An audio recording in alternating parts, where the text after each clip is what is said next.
All right, guys, welcome back to Elevate El Paso. We are about to go in and speak with Dr. Vernon, whose charitable work has touched our community as well as our surrounding areas. They have dedicated over a year now on doing surgeries for those that don't have the means to be able to get this done. Let's go in there, speak with him, see what advice he has for us, as well as what his experience has been doing this work. This is one of those figures that we should all put a spotlight on, and we should all try to imitate.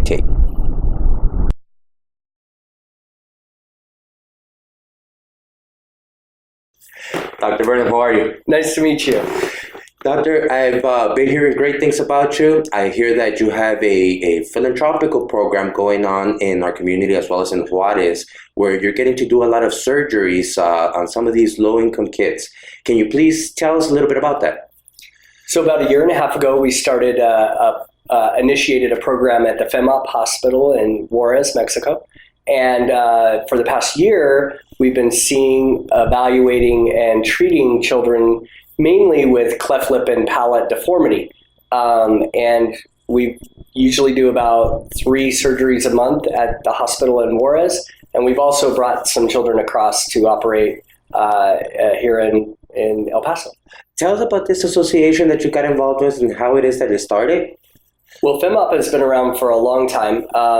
Myself and David Yates and Dr. Furschgott from our practice, and Mrs. Canales and Darlene from FEMOP have all worked together to sort of get this clinic off the ground, with, of course, the help of a lot of people at FEMOP, inside our practice, other folks.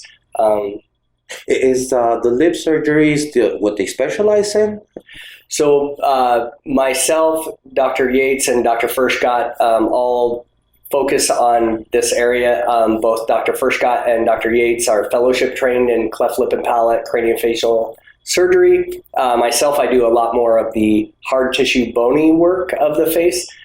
So we complement each other in that way. But yeah, this is an area of focus for us. We have a craniofacial team at the El Paso Children's Hospital that we work through, and also a cleft lip and palate team that we work through here in El Paso with Dr. Bright.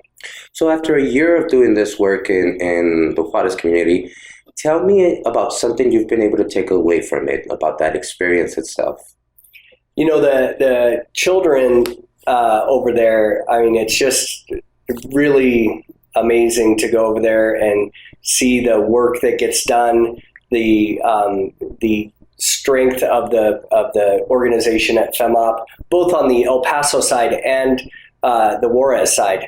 That there's a nursing school, there's a hospital, there's social programming, there's microloans. There's a lot that's going on with that to help the community, and it helps both sides of the border. Now, when it comes to the work that you've done in El Paso, what are some of the cases that you see most often? Well, when we bring a case to El Paso, it usually signifies that the child is very fragile, that the case is very complex, and it's going to require a lot more supportive personnel who are highly specialized in their area. So the case that we brought across from there was a little girl, Olivia, and she has Treacher-Collins syndrome, which you may recognize this from the movie Wonder. The little boy in the movie Wonder also had Treacher-Collins syndrome. And so one of the problems that she was having is she had a tracheostomy, or a small hole in her neck with a little tube, so to help her breathe. Mm-hmm. And so she was having trouble eating and breathing without that tube. So one of the objectives was to try to get that tube out. So we brought her across, and we put these little plates and screws that have a little screw mechanism in them, so that we could create these little fractures in her jaw, and then slowly grow her jaw over the course of 1 millimeter a day for about 20 days. And then her jaw is much larger now, which hopefully will open her throat enough and pull her tongue forward enough that she'll be able to breathe without the trach. It sounds actually quite painful for the procedure. Is this something that they're watched over during the whole time? Are they in El Paso this whole time, or how does that work? So Olivia's case specifically, she spent a day in the pediatric ICU, and then several days in the hospital, and then she was very tough, and went home here in El Paso. She had a host family who was helping her, another young lady with Treacher Collins, who's an adult now, and so they were helping her for a while, and then after about a week to 10 days, she ended up going back to Juarez. At home, she was doing well, and her mom continued to do the turning of the distractors, which we had taught her. And when I went to her follow-up in Juarez, we took the little arms off, so everything is hidden inside now, and she's doing fantastic.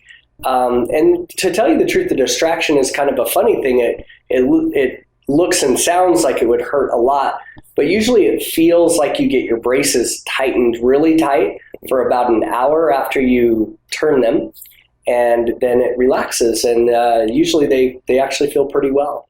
That's great, and that's great work that you're doing. Now, in regards to the bill for all this, is this where FEMA comes into play? So in Juarez, then then FEMA covers those surgeries that happen there. And that's through donations, people's generosity, benefactors, things like this that I would love if somebody watching this show felt like they wanted to help somehow. The case that came across, myself, the FEMOP organization, we wrote grants. We had people help from all different avenues. When Olivia came over, a pediatric dentist, Dr. Liz Olgin, did all the dental work she needed really quickly right before we operated. Dr. Kevin Bright, who's an ENT, revised and cleaned up her trach to make sure that it functioned well during the surgery and after. And Dr. Bill Spurbeck, who's a pediatric surgeon, put a feeding tube in her to make sure that she got nutrition. The Children's Hospital donated their care. Texas Tech, physician groups through Dr. Rick Lang donated their time. Dr. Canales, donated all his care. And then the Stryker Corporation and 3D Systems, which is a surgical planning software, donated all of their equipment, time, planning, the distractors, which are probably $10,000 to $15,000 worth of medical equipment to the case. So, it just is, when you see a case like that come together and you see how generous people are with their time and their expertise and their material, then it's really gives you a better feeling about humanity. Yeah, and it's very admirable, and that's part of the reason why this show exists. There is so much, generosity out there that needs to be spotlighted, and it needs to be a trend that our city and our community picks up on. Now, in regards to people that are watching that want to be involved, that want to be of help in any way, what is it that they could do? Well, I think that one thing that they could do is just to know that these kids are out there and that they do need help. And that if you're able to donate your time or your money or material or whatever, then to give back to the community. I mean, the children of Juarez, they're our neighbors. They didn't do anything wrong. This is nothing that they did that there was no fault on their part. They were born with a deformity that makes them immediately recognizable. But, through their combined effort, you can bring them to a place where they can function normally, and that people to look at them would not know that something's wrong. And so it's something fixable, and it's within reach. And there's a lot of us out here that would like to help them.